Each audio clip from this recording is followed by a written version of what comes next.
खबर लखनऊ से है, जहां लखनऊ से 70 किलोमीटर दूर स्थित लोधेश्वर महादेव मंदिर एक ऐसा दिव्य और ऐतिहासिक तीर्थ स्थल है जिसकी महिमा दूर दूर तक फैली हुई है। सैकड़ों साल पुराना ये मंदिर श्रद्धालुओं की अटूट आस्था का केंद्र है, जहां शिव स्वयं प्रकट हुए माने जाते हैं। ये मंदिर सिर्फ एक धार्मिक स्थल नहीं बल्कि भावनाओं और चमत्कारों का संगम भी है। सावन महीने की शुरुआत इस बार 11 जुलाई से हो रही है और इसी को लेकर उत्तर प्रदेश के विभिन्न जिलों जैसे मुरादाबाद, कानपुर, जालौन से लेकर मध्य प्रदेश और यहाँ तक कि विदेशों से भी लाखों श्रद्धालु जल चढ़ाने के लिए इस पावन धाम में आते हैं। मंदिर का उल्लेख महाभारत काल से जुड़ा बताया जाता है, जिसे मंदिर के पुजारी पंडित आदित्य ने विस्तार से समझाया। सावन की शुरुआत होने जा रही है, वहीं उत्तर प्रदेश में इंडिया 24 की टीम लगातार प्राचीन मंदिरों के स्तर पर जा रही है और उनके बारे में दर्शकों को जानकारी दे रही है। हम इस समय उत्तर प्रदेश की बाराबंकी ज़िले में मौजूद हैं, जहां बाबा लोधेश्वर देव महादेव का मंदिर है। मंदिर के प्रगण के गेट पे हम मौजूद हैं, जहां आपको दिखाना चाहेंगे कई वर्षों पुराना यह मंदिर है। यह मंदिर का मेन गेट है जहां से एंट्री होती है। हालांकि बात करें, यहाँ पे दूर दराज से लोग आते हैं और यहाँ पे जल चढ़ाते हैं। उत्तर प्रदेश की बात करें तो जालौन, लखनऊ, कानपुर, मध्य प्रदेश, मुरादाबाद, विभिन्न ज़िलों से कांवड़ यात्री आते हैं और अपना जल चढ़ाते हैं।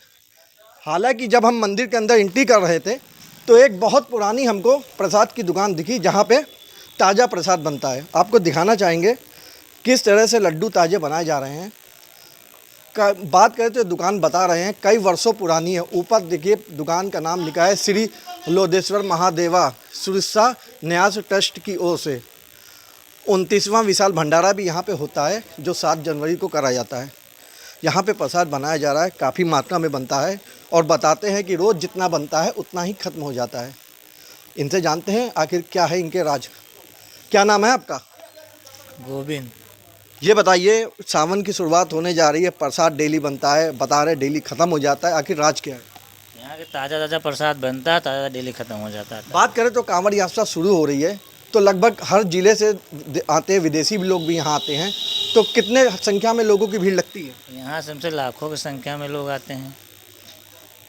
भीड़ लगती है और प्रसाद डेली बनाते हैं? डेली से प्रसाद बनता है ताज़ा। अच्छा, आपकी दुकान कितने वर्ष पुरानी है? ये पुरानी दुकान तो यहाँ कम से कम 100 वर्ष की है, 100 साल से कम से कम यहाँ। तो बता दें 100 वर्ष पुरानी दुकान है। अब हम मंदिर के अंदर चलते हैं और रहस्य जानते हैं लोधेश्वर महादेवा मंदिर का। से भरा हुआ है लोधेश्वर महादेव का मंदिर। आपको दिखाना चाहेंगे कि माता जी के चरण पादुका बने हुए हैं। लोग यहाँ पे पूजा करते हैं और सिंदूर चढ़ाते हैं। क्या है इसका रहस्य?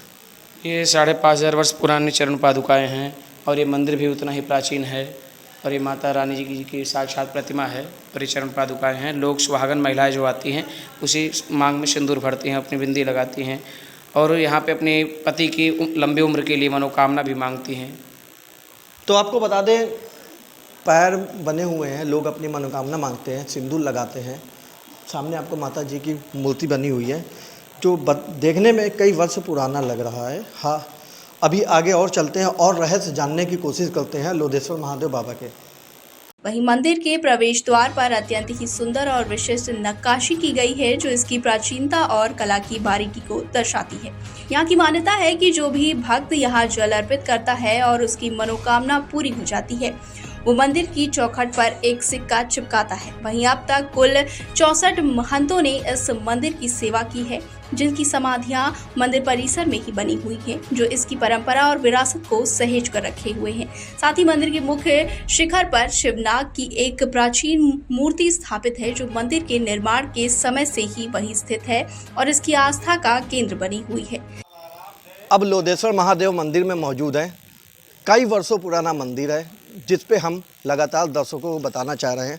और वहीं पे जब हम मंदिर के अंदर पहुंचे हैं तो एक फूल की दुकान हमको नज़र पड़ी, जो कई वर्षों पुरानी है, जो ताज़े फूल देखते हैं। हालांकि यहाँ पे लोग बराबर फूल खरीदते हैं, इनसे जानते हैं। जल भी चढ़ाने के लिए यहाँ पे आपको लोटा मिलेगा, जिसमें जल चढ़ाते हैं। हालांकि इसका कोई पैसा नहीं लेते हैं, केवल जल चढ़ाने के लिए देते हैं। इनसे बात करते हैं। अपना तो परिचय बताइए। मेरा नाम शिवा सैनी है। कई वर्षों से आपकी दुकान यहाँ पे है, लगभग सावन में ही भीड़ होती है, हर डेली होती है? हल्की फुल्की तो डेली होती है, सावन में ज़्यादा होती है। तो लगभग यहाँ कितने लोग आते हैं सावन में? सावन में तो बहुत कम से कम लाखों की भीड़ रहती है। फूल हमेशा ताज़ा ही मिलेगा? हाँ, फूल हमेशा ताज़ा मिलेगा। फिर रोज पुराना हो गया तो हट गया? हाँ, तुरंत तो फेंक दिया जाता है। अच्छा। बात करें तो मंदिर में व्यवस्था सब ठीक ठाक है? हाँ, वैसे व्यवस्था तो ठीक सब है। तो आपको फूल नीचे दिखाना चाहेंगे कि ताज़े फूल हैं, हालांकि किसी प्रकार की कोई वो नहीं है कि बासी फूल हो या एक दिन पुराना हो। और भी हमारे साथ कुछ पूजा बैठे हैं जो माला बेचते हैं। बात करें तो माला दिखाइए अपने हाथ से। देखिए पूरी ताज़ी माला है। माले की बात करें तो पूरे फूल ताज़े हैं, सब कुछ ताज़ा है। क्या नाम है आपका? लक्ष्मण कुमार सैनी। कितने सालों से हैं यहाँ? लमसम में 15 साल हो जाए। रोज सब डेली लगाते हैं, डेली बिक जाता है? रोज बिक जाता है सर। कितने लोग कितने वर्षों से यहाँ पे काम हो रहा है इसका? अरे वो तो सैकड़ों दिन से हो रहा है, लेकिन मान लो 15 साल से तो। अच्छा, सावन में ज़्यादा भीड़ होती है या डेली? सावन में ज़्यादा भीड़ होती है, वैसे तो 1000-1200 रोज आते हैं लोग। तो बात करें तो 1000-1200 लोग आते हैं। फूलों की बात करें तो ताज़े फूल ही मिलेंगे। बाकी अब हम मंदिर के अंदर चलते हैं और पूरी जानकारी हम वहाँ के हमें पुजारी देंगे। महंतों के आवास स्थान पर एक विशेष कुआं है जिसमें एक अजगर निवास करता है।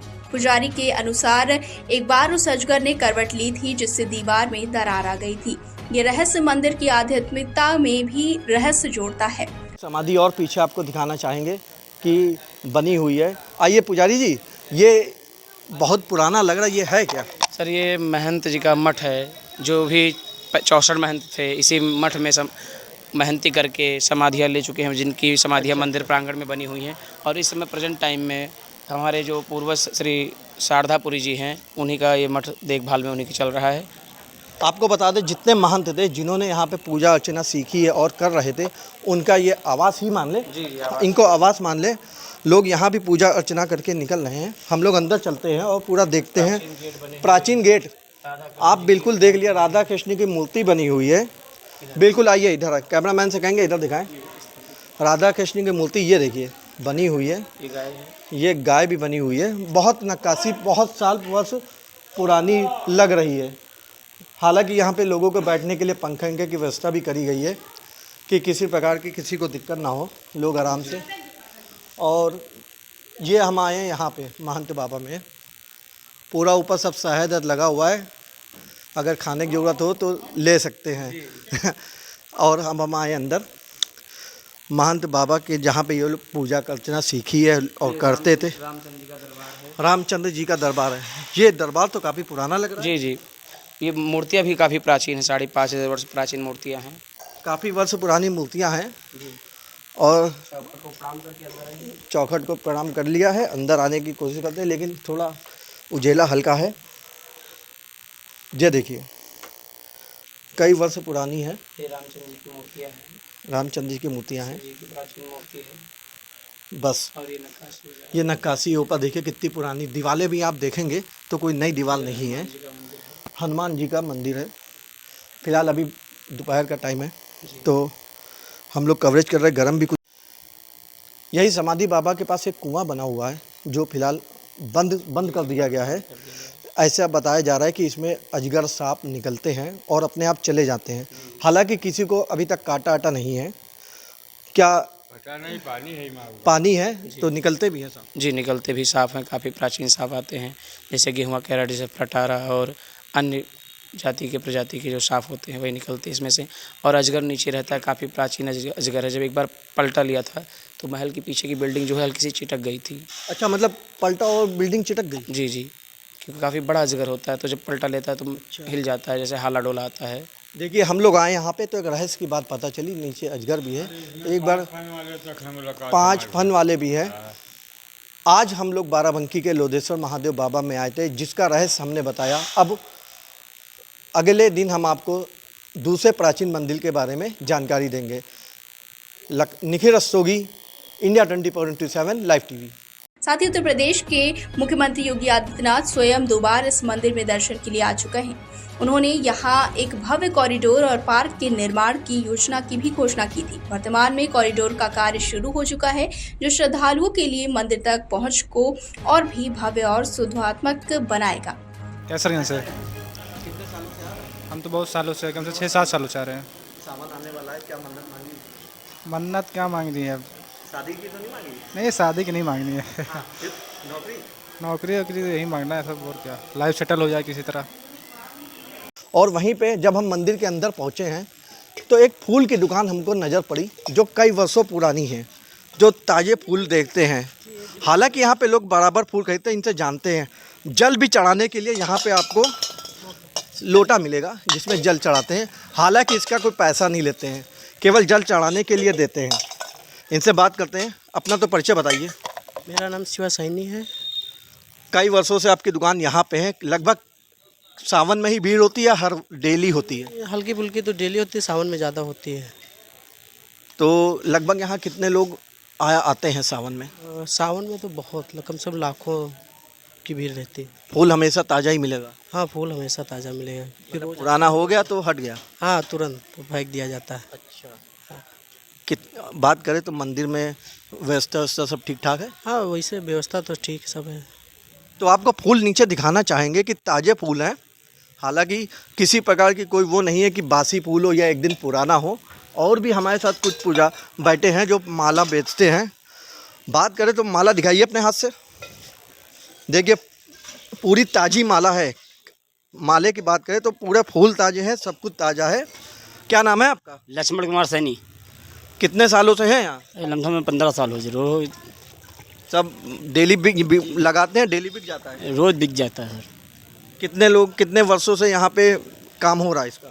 अरे वो तो सैकड़ों दिन से हो रहा है, लेकिन मान लो 15 साल से तो। अच्छा, सावन में ज़्यादा भीड़ होती है या डेली? सावन में ज़्यादा भीड़ होती है, वैसे तो 1000-1200 रोज आते हैं लोग। सावन की शुरुआत होने वाली है। हमारे साथ इस समय उत्तर प्रदेश के बाराबंकी ज़िले में कई वर्षों पुराना महालोधेश्वर महादेव मंदिर पर मौजूद है, जहां उत्तर प्रदेश के विभिन्न ज़िलों से लोग आते हैं। उत्तर प्रदेश की तो बात छोड़िए, मध्य प्रदेश, गुजरात, हर ज़िले से लोग आते हैं यहाँ पे जल चढ़ाने के लिए। बात करें तो विदेशी लोग भी यहाँ पे काफ़ी मात्रा में आते हैं। सावन में तो पैर रखने की यहाँ पे जगह नहीं मिलेगी। बात करने के लिए हमारे साथ पुजारी जी मौजूद हैं। सर, आपका इंडिया 24/7 लाइव टीवी में स्वागत है। धन्यवाद। सर, मंदिर के में बड़ा पुराना इतिहास है। क्या है इतिहास? लोग इतनी मान्यता क्यों है कि हज़ारों की संख्या में लोग डेली आते हैं? जी, जो हमने अपने पूर्वजों से सुना वो हम आपको बता रहे हैं। कहते हैं 12 वन विख्यात है बाराबंकी नाम, है प्रसिद्ध भूखंड पे लोधेश्वर सरनाम। श्री लोधेश्वर भगवान का पूजन चारों युगों में हुआ है। सतयुग में ये 12 भगवान से पूजित हैं। त्रेता में ये लौकुश से पूजित हैं। लौकुश जब सप्तऋषि आश्रम आए हैं विद्या सीखने के लिए, जो आज बाराबंकी में सतरिक के नाम से जाना जाता है, तो उन्होंने इनका पूजन किया है त्रेता में। द्वापर में पांडवों का 1 वर्ष का अज्ञातवास यहाँ से पश्चिम में 1 किलोमीटर की दूरी पे कुरुक्षेत्र पड़ता है। अच्छा, पांडव जी का कुरुक्षेत्र भी यहाँ पे पड़ता है। तो यानी इस मंदिर का महाभारत से भी कुछ पूरा है। तो जब पांडवों का अज्ञातवास 1 वर्ष का उन्होंने यहीं पे बिताया है। पश्चिम में कुरुक्षेत्र पड़ता है, जो ऋषि आश्रम है, लमसम 65-70 बीघे का है। तो वहाँ पे उन्होंने आकर एक यज्ञ किया और लोधेश्वर भगवान का भगवान कृष्ण के साथ पूजन किया। तो उस पूजन में स्वर्ण के पुष्प चढ़ाने थे, सोने के फूल। माता कुंती, पहले तो 12 वर्ष का वनवास हुआ, फिर 1 वर्ष का अज्ञातवास हुआ, तो उसमें उनके पास सोने के पुष्पों की व्यवस्था नहीं थी।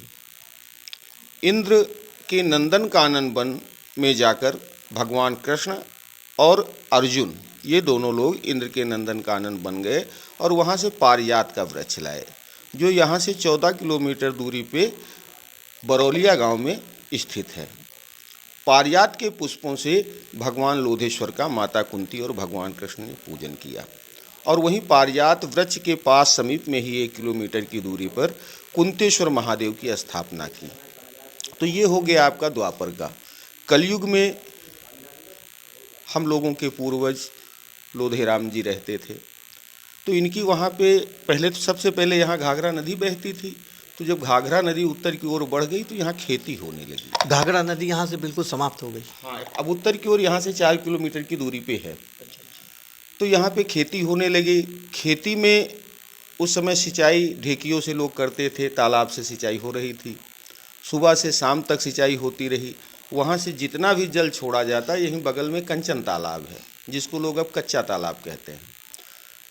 सुबह से शाम हो गई, लेकिन पानी उसी गड्ढे में सब समाता चला गया। फिर उस गड्ढे की खुदाई की गई तो भगवान को फावड़ा लगा, जो आज भी मूर्ति में स्थित है। फावड़ा आज भी मूर्ति में स्थित है, बना हुआ है। फावड़े का निशान आज भी बना हुआ है। तो खुदाई बंद कर दी गई। जब भगवान को फावड़ा लगा तो मूर्ति से खून की धार निकली, फिर दूध की धार निकलने लगी। चमत्कार समझकर खुदाई बंद कर दी गई। लोधेराम जी अपने घर चले गए। रात में भगवान ने उनको स्वप्न में दर्शन दिया और कहने लगे, मेरी पूजा चारों युगों में हुई है, इस युग में हम तुम्हारे नाम से पूजा लेंगे। तो उनका नाम लोधेराम था, तो उन्हीं के नाम से लोधेश्वर महादेव कहलाए, यानी लोधे के ईश्वर। और जो ये हमारे लोधी राजपूत जी आते हैं, ये लोग अपना इनको कुल देवता मानते हैं, लोधेश्वर भगवान को। तब से लेकर अब तक 64 महंत इस गद्दी पे महंती कर चुके हैं। 65वें महंत श्री शारदापुरी और परशुरामपुरी जी में विवाद हो गया, तो वो मुकदमा हाई कोर्ट में चला गया। हाई कोर्ट से रिसीवर हैं जो मंदिर की व्यवस्था देखते हैं, और हम लोग अपना पूजा पाठ करते हैं। भगवान का जो भी सच्चे मन से, सच्ची मनोकामना से लोधेश्वर बाबा का पूजन करता है, उसकी सारी मनोकामनाएं पूर्ण होती हैं। क्योंकि ये शिवलिंग जब लोधेराम जी को मिला तो उन्होंने सोचा कि इस शिवलिंग को हम अपने गांव ले चलकर वहां स्थापित करें। इसकी काफ़ी खुदाई की, पानी तक निकल आया, लेकिन इसका अंत नहीं हुआ। तब उसी जगह पे भगवान का पूजन चालू हो गया। यहाँ से रामनगर 3 किलोमीटर की दूरी पर पड़ता है। तो राजा गरीब सिंह, उनके सहयोग से इस मंदिर का निर्माण हुआ। और साल में 4 मेले लगते हैं। सबसे बड़ा मेला कांवरियों का होता है, जो कांवरिया आपके लखनऊ, उन्नाव, कानपुर, जालौन, हमीरपुर, छतरपुर, उरई, औरैया, इटावा, यहाँ तक कि मध्य प्रदेश और इधर आपके उत्तरांचल तक, नेपाल तक। अब आपको क्या बताएं कि विदेश से भी लोग आते हैं। अच्छा, विदेश से भी लोग आते हैं? हर साल आते कि महीनों? कभी कभी आते हैं, जैसे साल में 2-4-6 भक्त आ जाते हैं। न्यू जर्सी से एक गुप्ता जी हैं, उनका परिवार आता है। यानी माना जाए कि लोधेश्वर महादेव की चर्चा विदेशों तक है। तक चर्चा है। और ऐसे 3 शिवलिंग पृथ्वी पे हैं जो कामद शिवलिंग कहलाए। कामद शिवलिंग जो ये आपका नीमसार आप देख रहे हैं, सीतापुर में पड़ता है, नैमिष, तो वहाँ पे चक्र धाम है। चक्र, जब 88,000 ऋषियों ने नारद जी से पूछा कि हमको तब के लिए कोई ज़मीन बताइए, सब लोग भगवान ब्रह्मा के पास गए। ब्रह्मा जी ने अपना चक्र छोड़ा, जो आज भी नीमसार में स्थापित है। उस चक्र से समान दूरी पर 3 शिवलिंग हैं जो कामद शिवलिंग कहलाए। पहला लोधेश्वर है, दूसरा गोला गोकर्ण का गोकर्णेश्वर है, और तीसरा खेरेश्वर है। इसके बीच में नीमसार का चक्र है। तो ये बहुत सच्चा दरबार है। जो भी भक्त सच्चे मन से इनका पूजन करता है, इनको कांवर चढ़ाता है, इनका रुद्राभिषेक करता है, उसकी सारी मनोकामनाएं पूर्ण होती हैं। बोलो सच्चे दरबार की जय। जब से यह मंदिर बना हुआ है तब से यह शिवलिंग भी बना हुआ है। आपको पीछे दिखाना चाहेंगे, भोलेनाथ का शिवलिंग है जो बना हुआ है, कई वर्षों से बता रहे, जैसे है वैसे ही है। बगल में त्रिशूल भी है। ये कितने वर्ष पुराना है? ये 5,500 वर्ष पुराना शिवलिंग है। जब से ये मंदिर का निर्माण हुआ था राजा गरीब सिंह के द्वारा, तब से ही ये शिवलिंग भी बनवाई गई थी इसी। तो कई वर्षों पुराना, 5,000 वर्ष पुराना बता रहे हैं। हम मंदिर की छत पर मौजूद हैं। पीछे देखना चाहेंगे, कावड़ लेके ये लोग आते हैं। और ये देखिए, जो टूटा फूटा आप देख रहे हैं, सब कॉरिडोर की शुरुआत हो चुकी है। उत्तर प्रदेश के मुख्यमंत्री योगी आदित्यनाथ ने कॉरिडोर की शुरुआत कर दी है, जो आप हमारे इंडिया 20.7 चैनल की तरफ से देख सकते हैं।